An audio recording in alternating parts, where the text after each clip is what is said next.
نازل من بيت صبري بيلاقي رجاله غالب حماه بيخطفوه وبياخدوه لمحل كبده، وبيجبر حماه ياكل سندوتشات كبده غصب عنه وهو مش بيحبها، وكل ده تعذيب ليه عشان خلى بنته متضايقه ومتعصبه بسببه. وتاني يوم الصبح بيروح علي لمحل دهب عشان يشتري منه سبايك وجنيهات دهب، وبيروح لترزي قديم عشان يعمل له لبس من بتوع زمان. وبعدها بنشوف علي في الاربعينيات تاني، وبيروح ساعتها لمحل شلهوب عشان يبيع له سبايك الدهب اللي اشتراها، وبيعرفه شلهوب ان الدمغه اللي على السبيكه مش معروفه، ولو راح يبيعهم لاي حد تاني ممكن يسجنوه، لكنه واثق فيه مدام من طرف دلال. وبيشتري وقتها السبيكه من علي بجنيه، فبيقول له علي انه كده بينصب عليه وشكله بيتعامل معاه معامله اليهود، فبيضحك شلهوب وبيعرفه انه يهودي فعلا. وبعدها بيروح علي للبنسيون عشان يدفع ايجاره، لكن دلال ما بتكونش فاهمه مصطلحات علي وبتستغرب من طريقه كلامه. ولما بيطلع علي للاوضه بيتصدم وهو شايف دياسطي خاطف واحد من الانجليز وربطه في الكرسي، وبيقول له انه خطفه عشان يثبت له انه فدائي وبطل زيه ويخليه ينضم ليه، وبيدي المسدس لعلي عشان ينول شرف قتل المحتل الانجليزي. فبيقول له علي بعصبيه انهم لو قتلوه الانجليز هيعلقوهم على المشانق، لكن دياسطي بيعرفوا ان دي هتكون اسعد موته لانه هيموت في سبيل حب الوطن. وفجاه الباب بيخبط وبيكون شلهوب، وبيقول لعلي انه اداله 15 قرش زياده وهو بيشتري منه سبائك الدهب، فبيديله علي فلوسه وبيمشيه بسرعه. وبعدها بتتصدم زينات ان علي يخلص لوحتها وكملها،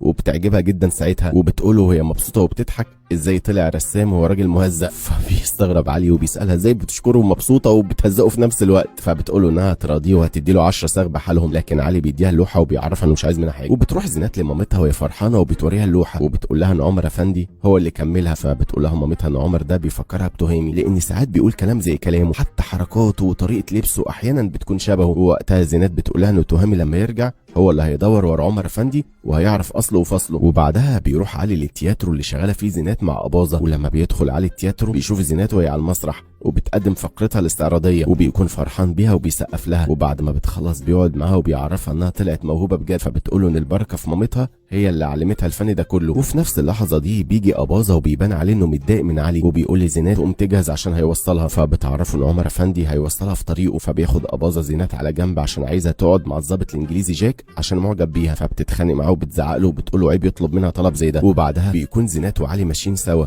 وبتحكي له انها مخطوبه لاباظه غصب عنها، وكل ده بسبب ان معاها حجه البنسيون وورق الرهنيه، وفي اي لحظه ممكن يرميها هي ومامتها في الشارع. وفوق كل ده عايزه تقعد مع ضابط انجليزي معجب بيها مقابل انه هيديله صناديق ويسك انجليزي. فبيسالها علي هتعمل ايه مع اباظه الناطع والضابط الانجليزي، فبتقول له انها كل يوم بتتحجج له بحجه جديده عشان تهرب منه. وساعتها بتقول لعلي انها كانت فاكراه ناطع زي اباظه لكنها ارتاحت له دلوقتي. فبيعرفها علي ان لسانها طويل لكن طيبه، وبيتفق معاها انها تروح عند الشجره وتكتب عليها كل اللي جواها وتحط جنب الكلام علامه صح، وهو لما هيقراها يحط علامه صح تانية. وبيعرفها ان دي لعبه اسمها الواتساب. وفي نفس الوقت ده بيروح جاك الضابط الانجليزي لاباظه وبيقول له ان في حد اسمه الشبح مضايقهم وعايزين يقبضوا عليه. فبيقول له اباظه انه كل رجالته هيدوروا على الشبح ده لحد ما يسلموه للانجليز بنفسهم. وتاني يوم الصبح بيروح علي للزمن بتاعه، وساعتها ماجي لما بتشوفه بتساله كان فين، لانها راحت له شقه باباه وفضلت تخبط كتير ومحدش فتح لها. فبيكذب عليها وبيقولها انه كان نايم وما سمعهاش، وده بيخلي ماجي تتعصب وبتهدده بباباها وبتعرفه انه لو بيخونها ومش عايزها يا ريت يطلقها. فبيرد عليها وبيقولها ان نفسه يعمل كده لكن اللي مصبره عليها هو كارلا وبس.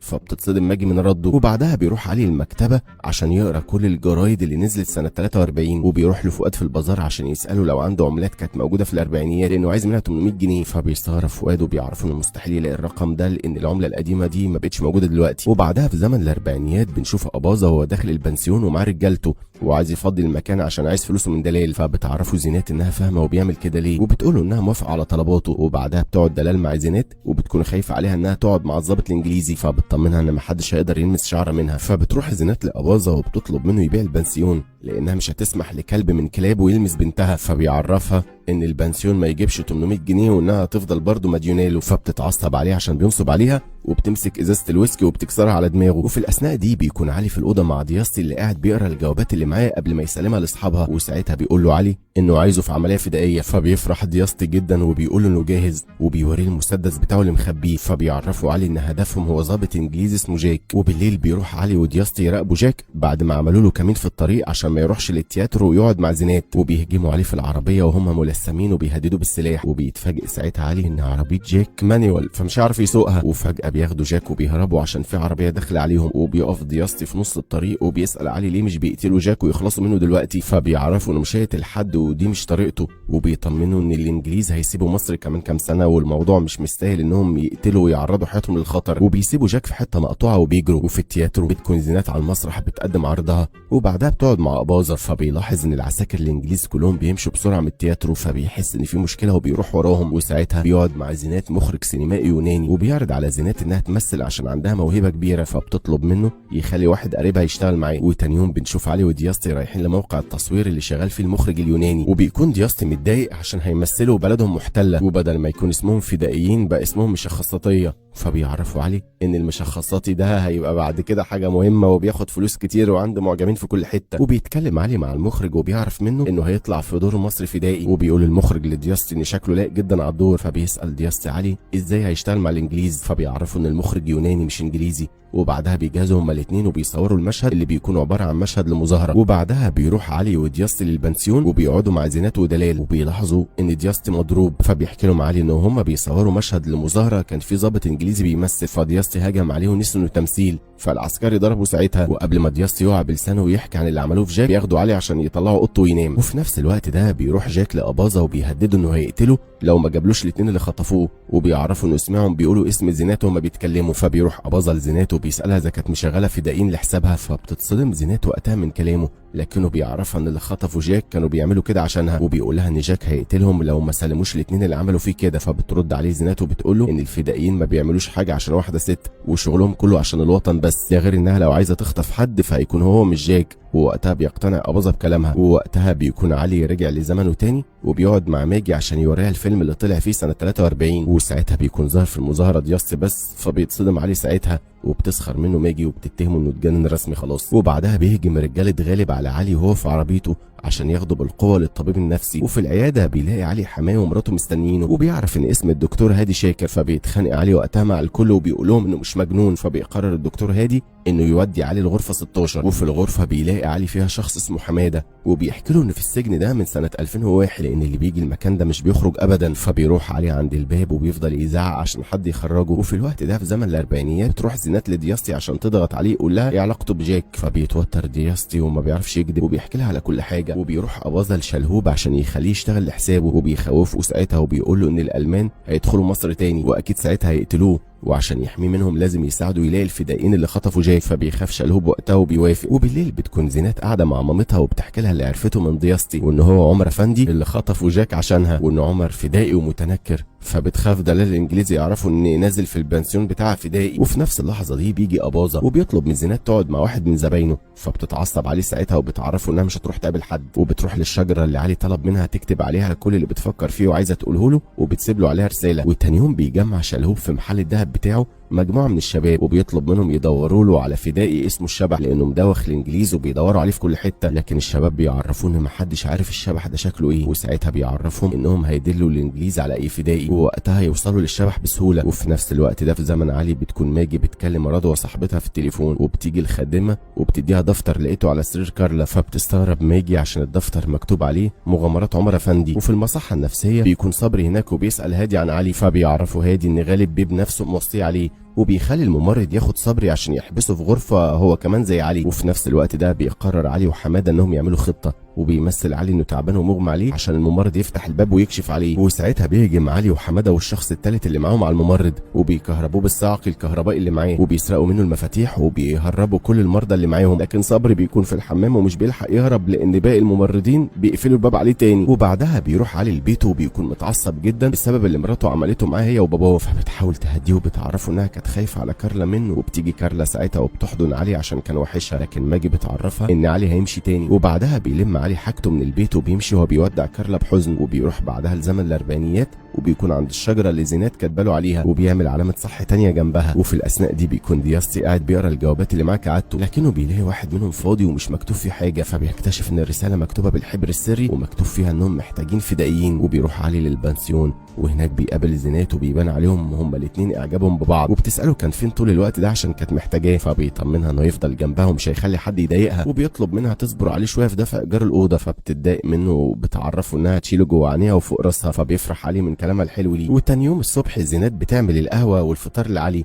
وبتقعد معاه وبتعرفه انها عرفت من دياس اللي عمله عشانها وانه فدائي وخطف جاك عشانها، فبيتصدم عليه وبيقول لها انه ملوش اي علاقه بالفدائيين، وبيقول لها انه خطف جاك عشان كان عايزها تقعد معاه ومش هيسمح لاباظه يخليها تقعد مع اي حد. ووقتها بيتخطف دياستي وهو ماشي في الشارع، وبيعرف بعدها ان اللي خطفوه هم الفدائيين عشان عرفوا انه بيفتح الجوابات وبيقراها، وعرفوا انه اكتشف انهم بيكتبوا بالحبر السري، فبيعرفوا انه مش جاسوس وانه بيقرا الجوابات من زهقه وكان بيتسلى، ده غير انه فدائي زيهم ومستحيل يبلغ عنهم الانجليز. وبيحكي لهم ان هو وصاحبه خطفوا جاك الضابط الانجليزي عشان كان هيقعد مع زينات، فبيسكتوا الفدائيين ساعتها عشان فاكرينه عبيط وبيرموه بعدها في الشارع لانه ما طلعش جاسوس ولا حاجه. وبعدها بيرجع علي للزمن بتاعه وبيتفرج على فيديوهات للالعاب السحريه عشان يبهر بيها اباظه ويخليه يشتغل معاه في التياترو، فبيوافق اباظه على طول وبيتفق مع علي انه هيديله 50 سعر، لكن لازم يقول انه هندي عشان يجروا رجل الزبون، وهيكون اسمه من دلوقتي عمر خان اللي مجنن الجان. وبعدها بيجيب علي طاقية المهرجة وبيلبسها، وبتقوله زينات ان شكله حلو وحاجة 13 خالص، فبيستغرب من اللي قالته وبيعرفها ان 13 ده رقم نحس، لكن زينات بتسأله ازاي مش فاهم يعني ايه، وليه ساعات بتحس انه مش فاهم كلامهم. وفي نفس الوقت ده بيروح دياستي لعلي وبيتريق عليه وهو زعلان عشان هيشتغل مشخصاتي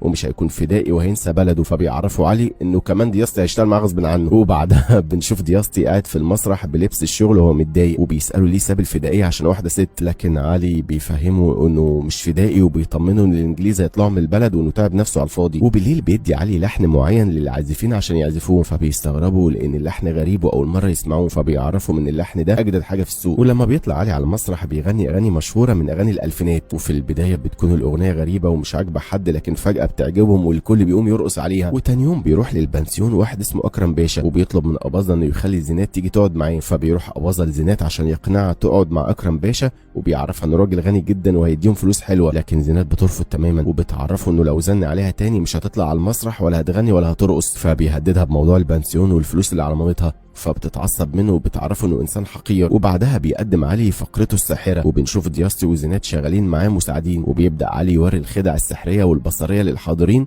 وبيسقف له الكل من انبهارهم باللي بيقدمه. وبعد العرض بتحكي زينات لعلي ان اباظه عايزه تقعد مع واحد اسمه اكرم باشا، فبيطلب منها علي تقعد معاه وما تخافش وهو يكون جنبها وهيساعدها. ولما بتقعد زينات مع اكرم باشا بيجي علي وبيقعد معاهم وبيعرفوا ان العفريت اللي على مراته مراقبها وهيروح يحكي لها كل حاجه، فبيخاف اكرم ساعتها وبيمشي، وده بعد ما سمع الكلام ده وعرف حكايه العفريت من الخادم بتاعه. وبعدها بيكون علي قاعد مع زينات ودلال، وبتيجي ساعتها سيره باباه وبتحكي له دلال انها وقعت في حب تهامي من اول نظره، وحاسه دلوقتي انه وحشها قوي لانه غايب عنها بقاله كتير، فبتقول لها زينات انه ممكن يكون مع ابنه، وبتحكي لعلي ان تهامي عنده ابن بيحبه قوي لكنه راح اتجوز واحده بنت بشوات وقطعه، ومن وقتها وتهامي بيروح لابنه كل يوم الشغل وبيفضل باصص عليه من بعيد. وفي نفس اللحظه دي بيكون علي متفاجئ ان باباه كان بيجي يشوفه من بعيد وبيزعل جدا وبيطلع الاوضه، وبتستغرب زينات هي ودلال من تصرف علي. وتاني يوم في الزمن التاني بتكون ماجي في مدرسه كارلا، ووقتها مديره المدرسه بتقولها ان كارلا بتحكي لاصحابها ان باباها لقى بوابه زمنيه وبيسافر منها لزمن تاني، وضربت واحده من زمايلها عشان قالت انها كدابه، وبتطلب من ماجي تبلغ جوزها